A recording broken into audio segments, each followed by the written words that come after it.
A career in care can be one of the most rewarding jobs, but it can also be incredibly challenging. Here at Cornerstone Healthcare, we provide services for people with very complex needs, and that brings its own requirements in terms of skill. Today, we're going to be talking about what it's like to be a care assistant in Cornerstone Healthcare and some of the attributes that are really important to the role.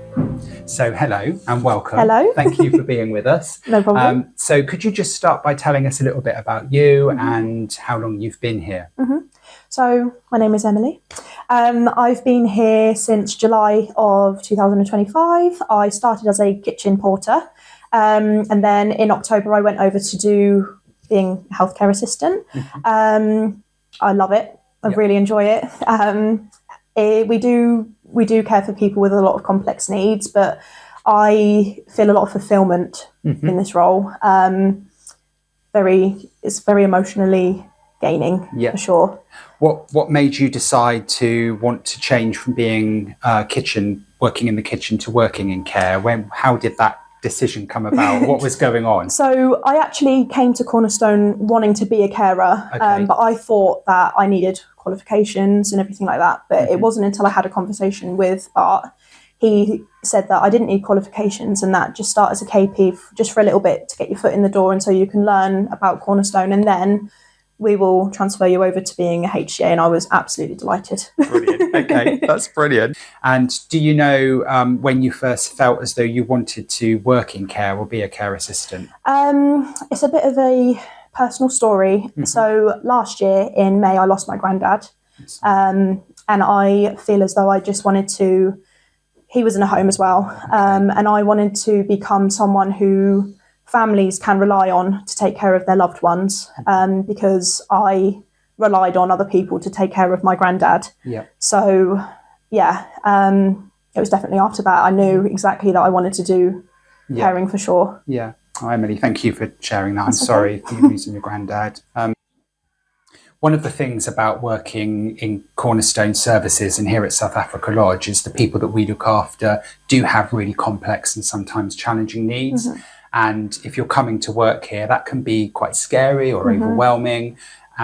What is it that has kept you here and made you feel, no, I can do this? And how would you describe that to other people? So I think it's important to just keep in the back of your mind that you have to be flexible. You have to be no 2 days are the same here. And obviously with allocation as well, I could be on any lodge. So you need to be open.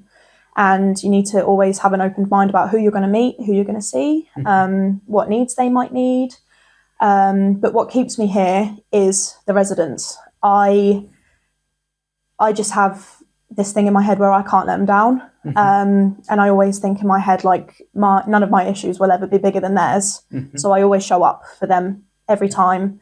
And it's the rewarding part, like the thank yous, the smiles, the sighs of relief that they get. And I feel quite honoured to be in this role because I get to take care of these people and be a shoulder for them, be their helping hand, be their shoulder to cry on if they need it. So that's what keeps me here, really, is them. It's that I just can't let them down. Connection. Yeah. It's a bond for sure, and it's a pact of trust. And because you're new to care and relatively new here, tell us a bit about the training you received. What did that involve, and did that help, and how? So when I started as a carer, I had a lot of e-learning to do. It's daunting, but it's insightful for sure, and I think it's really, really important. We learn about lots of different things like nutrition, end of life was a good one, because I think it's a very taboo subject when it comes to care, but I believe that we should start normalising having conversations about it, because where we do work in residential care, it happens. More things like my buddy as well, Ailey. She was amazing. She's still my buddy now, although I passed my probation. She will still always be there. What did buddying mean? What does that look like for someone that might not understand that? So when you start, you will be paired with a senior HCA, and they will show you the ropes, how to document, how to do personal care, how to assist with meal times, and then they'll dive in deeper to individuals' behaviours, triggers, how to help them if they're having a behaviour, they'll talk you through like one-to-ones, what they're for, like honestly, Ailey covered everything for me. Yeah. Like, sounds like that's a really important it part really of is. that induction and experience of learning. Yeah, it really, really is. Because I think it's really important for people to come out on the floor to see what it's like. Because like I said, although it's rewarding, it is challenging. Yeah. Now, some people might not really know what work a care assistant does every day. And of course, there's no typical day, right? But there are typical things that you will do every day when we're trying to help our residents. So could you just describe, really, what are we talking about when we mean personal care, or we mean support with eating and drinking? What does that really look like? So personal care is waking them up in the morning, like changing their incontinence product, having a conversation with them in the morning as well, just to see, because sometimes they're half asleep still. Yeah. Aren't we all? We like to encourage, but we don't push. Yeah. We need to, everything is done on their terms, their time. Meal times, it's making sure they have their breakfast in the morning, fluid intake, because obviously as a human being, yes, these are the foundations, but it's also really important for our residents to have food and fluid intake, and it be documented. Yeah. It would also be things like person-centered care as well. We have a gentleman who loves Spitfires. So in the morning, if he's not wanting to play ball with us, we try and encourage, like he loves the Beatles, like we give him books and posters, and we like try and make it really, really positive for him. Yeah. But yeah, so day to day, it will just be, there's obviously more, but like in the morning, obviously personal care, washing, breakfast time, that would be washing, a shower, showering, bathing, or a wash, depending on the individual wants. Yeah, absolutely. Activities as well. Not only is it beneficial for their spiritual well-being, but it's also good for exercise as well, because obviously some of these, I say gentlemen because I work on an only males lodge, so it's difficult. But some of these residents might not be as active, so we like to try and encourage like ball games and just exercising in the chair, so that they don't have to get up and whatnot. But yeah, that's good. So Emily, tell me, how would you describe your relationship with the residents that you support? I would describe it as, I'm not just a HCA to them. I am a friend. I'm a family member. I would describe it as not just a professional relationship, but I would say that it is more a bond and a pact of trust for sure. Yeah. Because obviously people who come in who have dementia, they are completely confused about where they are. Yeah. Who they are. So I think it is really important that we are here as positive reassurance for them. You're bridging so much, aren't you? Because people that we're looking after could be really confused or really anxious, or may have capacity or may not, or that may fluctuate. So on any given day, in any given hour, you have to respond to that. Yeah, for sure. And I just think it's really important for us as carers to learn each individual through and through, really. I know it's hard because we have a lot, but but it's about if you're coming onto a floor that you've not been to before, is reading the care plans. They've got everything in there, their likes, their dislikes, what they're worried about, what their triggers are, and then that equips you to be able to fully be there for them. To as much capacity as they wish you to be. Yes. You know what their wants and needs are, you know what their favourite things are, so they know that they can be comfortable with you. Yeah. And I think that's really, really important coming in here, for sure. One of the things that we do at Cornerstone, as you obviously know, is work with people who have what gets described as challenging behaviour, which generally is a communication coming out in some form. Yeah. But if you haven't worked in care or you haven't seen that before, that can be quite scary. It can. How did that feel to you? And just talk a little bit about how you've kind of become okay with that, or how you've learnt to deal with that. Yeah, I think it's important to remember that these people may not have been the people they are today before they became poorly. Yeah. So I think it's important just to remember that, in all fairness. And for me, I think it's important, again, to learn the individual, When you're here for a little bit of time, you will learn what they're like, again, what their triggers are, how to calm them. And sometimes it's just a case of just taking them away from a situation and just putting them back in their safe space, which is their room. Again, person-centered care again, put on their favourite film, put on their favourite music, give them a book. Like, it's just important to learn the individual 100%. Yeah. And you find that you've been taught or trained in the skills that you need to be able to keep yourself and the residents safe? Yes, 100%. So like I said, on our PCS system, when you enter a lodge, when you log in, it will say what lodge you're on, and then it will come up with all of the residents on that lodge. Then you have a library of care plans that you can just flick through. It comes up with a little brief in the beginning that just says who they are, what their conditions are, like how old they are, again, who their family is, what their favourite things are, loads of things like that. So I think it's really important to go to your care plans for sure. And use all of that to then inform the way that you deliver care. Exactly. Yeah. Is there a special moment that stands out for you, or is that too much of a question? No, there's many, but there is one that definitely stuck with me. Yeah. When I first started, there was a gentleman who was end of life, and it was nearing, I think it was the next day he actually passed, but I feel really lucky that I got to see him the night before. And I was just sat in there with him in his room, and I was holding his hand and I was telling him how amazing he is, because he was so cheeky. He was so cheeky. And I remember thinking, like, even though this man is dying, he still smiled. He gave me a kiss on my hand. Like, and in those moments, it made me feel like I really matter. Yeah.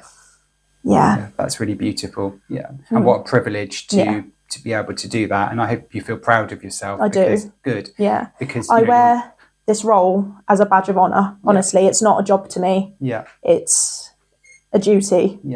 To help these individuals, especially because we do have a lot of people who are nearing the end of their life, and I feel privileged that I get to fulfill those days for them. Yeah, absolutely.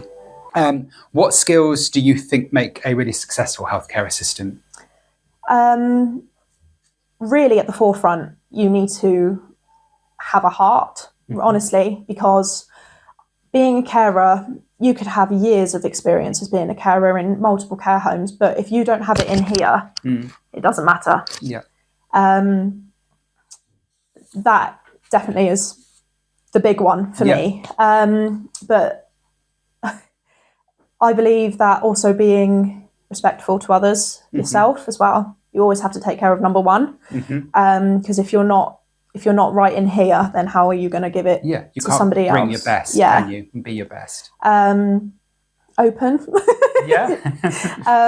Open communication. You have to be open with how you're feeling. You have to be open-minded with who you're meeting. These people come from all sorts of walks of life. They've had history. And it's about what you do with that information and how you perceive it. See, curious. Honestly, though, I do think that the rock values, they mean something. They do, because if the values do create a successful carer. I would say that for sure. If you're being curious, you're being curious in who they are. You're being curious within your role. How can you reach higher? Like, can you go anywhere else with your role? And kindness is definitely the big one. You need to be kind, not only to other people, our residents, but again, yourself.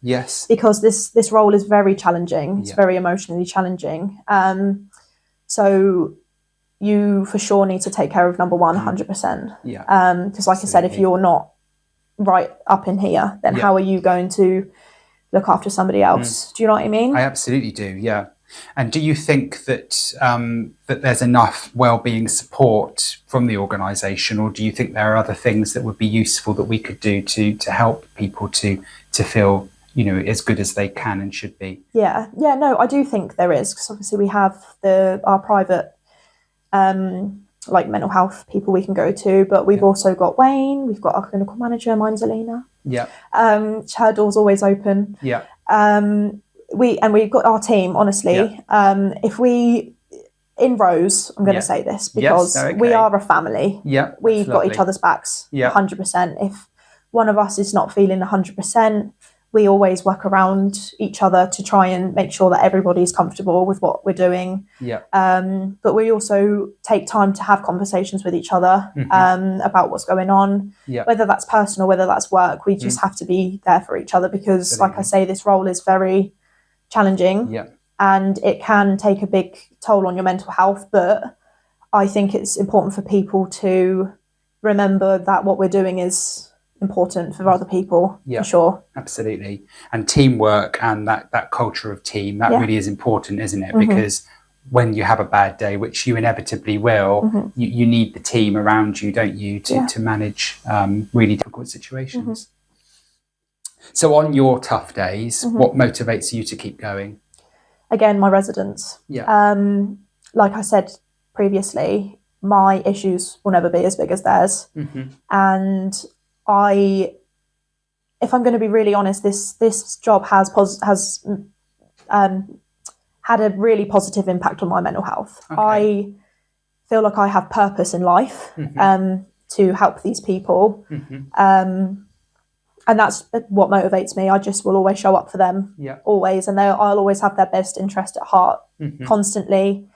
I love having conversations with them about everything and anything, knowing about what they were like before, knowing about what they're like now, because they will tell you. Some of them will. Absolutely. And so many stories, because there's so much life lived and experiences to talk about. And we have got loads of people here who are from, like, one of my gentlemen, he was a prison officer, then another one was a boxer. You've got loads of different people to learn things from. So it's quite exciting. It sounds as though you get a lot personally from the work. For sure. 100%. And what would you say to anyone who's thinking of applying for a job as a care assistant with us? Do it. If you feel like you can benefit somebody's life positively and you feel like you can be there for someone, no matter what their behaviours are or their challenging, not behaviours, but conditions, I suppose, just do it, honestly. I think that's all I can say. No, absolutely. Emily, you are a credit to this organisation. I am so grateful to you that you work here with us and for everything that you're doing for our residents every day. I hope you feel proud of yourself, because I'm really proud that you're one of our colleagues. So thank you. Thank you for talking to me today. I really appreciate you.